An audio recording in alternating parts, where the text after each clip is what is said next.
But something else causing me headaches, Josh, And is this fucking Premier League picks. It has not gone well for me. It just hasn't. It just hasn't gone well because I am down yet again. And the game that screwed me over this time was the United Everton one, where I went with heart and I said, I have to back my boys. We didn't pull it off, and now I find myself 4 match days down against you. And heading into match day 8, that's probably the biggest headache of all for me. well, we know that the PFC Vintage Mystery shirt is on the line, so I can see why, it might be getting to you. Well, look, we've spoken a lot about Liverpool as well in this episode. They open up the match day against Watford at Vicarage Road. Predictably, we've both gone for Watford. But the next fixture is Both gone for Liverpool, thank you very much. Oh, Liverpool. Sorry, Liverpool. I was going to Apologies. say, have you picked managerless Watford to get the win? Yeah. Watford love sacking managers, by the way. What did Cisco do wrong? They started well. I have no idea. I don't know what goes on at Vicarage Road. But for most of the match days, Josh, we've usually gone the first few games. We've picked pretty much similar. But we already split on the first one. Southampton, Leeds United. You've gone for a draw in that game. I've gone for a win for Leeds. Talk me through. Yeah, look, Southampton will be without their set-piece maestro, James Ward-Prowse, who was very harshly sent off upon a VAR review. But I do think Southampton quite strong at home. Leeds United, their form has been patchy of late. I was tossing up between a Leeds win and a draw. I've planned for a draw in the end, but we'll have to wait and see. I was really toing and froing over this one, to be honest. Norwich City, Brighton. We've both gone Brighton. Aston Villa, Wolves. You've gone a draw there. I've backed Villa at home. You keep backing your boys. I don't think I have to, and I don't think they played that badly against Spurs. But it's just a bit of just inconsistency.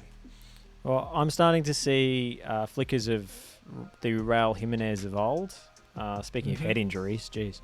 That really set him back. But anyway, Hwang Hee-chan coming into a rich vein of goal-scoring form has given me pause, and I'm going for a draw in that game, but another hard one to pick. Leicester City, Man United.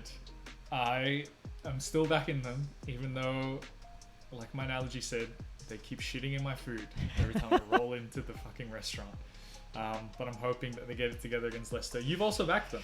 Yeah, I just thought Leicester City played really badly against Crystal Palace and didn't deserve the result they got. It was just a gift that gave away the Iheanacho goal and a bit of a defensive lapse as well for the second. So, look, I didn't rate what they did in the Crystal Palace game, and I thought Palace deserved to win, and therefore I think United should get the job done, given the respective quality on both sides and the poor form of Leicester City. Still, I am unsure about what the starting 11 is going to be. Solskjaer keeps chopping and changing. It could go any which way. But yeah, I'm going to back United to win in a squeaker.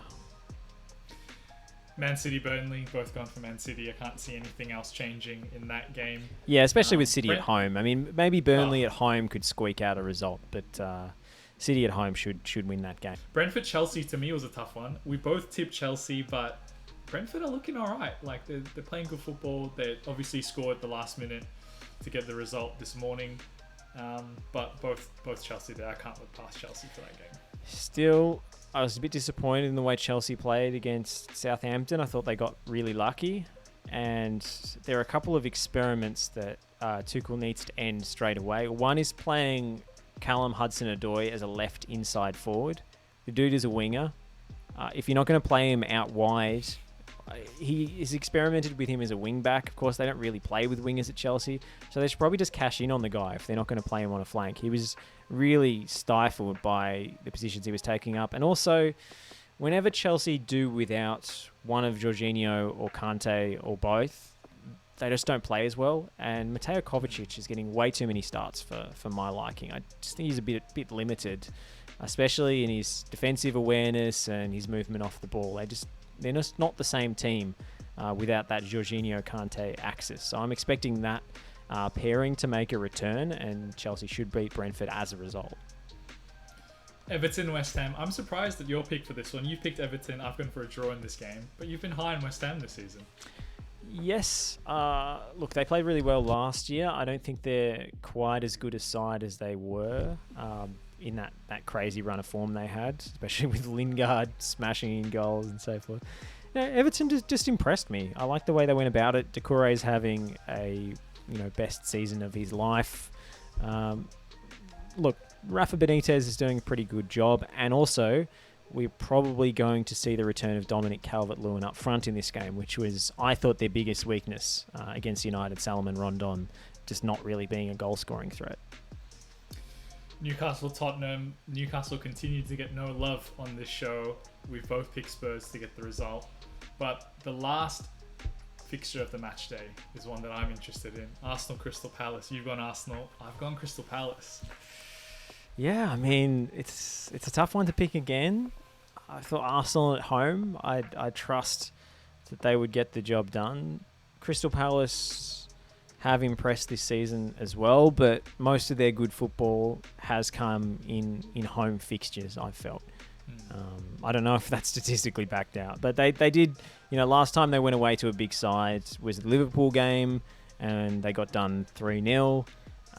But when they play the big sides at home, such as the Spurs game, they can get results. So I just think that passionate Crystal Palace home support and the sort of claustrophobic atmosphere in that ground does them wonders. I do remember a particular Arsenal defeat during the sort of Wenger out era at Palace that really sticks in the memory. But at the Emirates, I think Arsenal should win. Look, Patrick Viera's homecoming. Yeah, it's a big game. I think he'll want to get one up, and I'm just hoping the Palace give me my first match day win over you, because I can't afford to go 5 down. There is a mystery kit on the line, and I don't know if I can overturn this deficit at this rate. It's been a pleasure, Ryan, as always. Look, it's a big weekend for you coming up next week. You're going into the international break. You're going to want to get a win under your belt. Yeah, look, I'll rally the troops, and often the international break's a good time to recharge, replenish, and all I'm and saying, reconsider. Ryan, is if you were the manager of Watford, you'd be sacked already.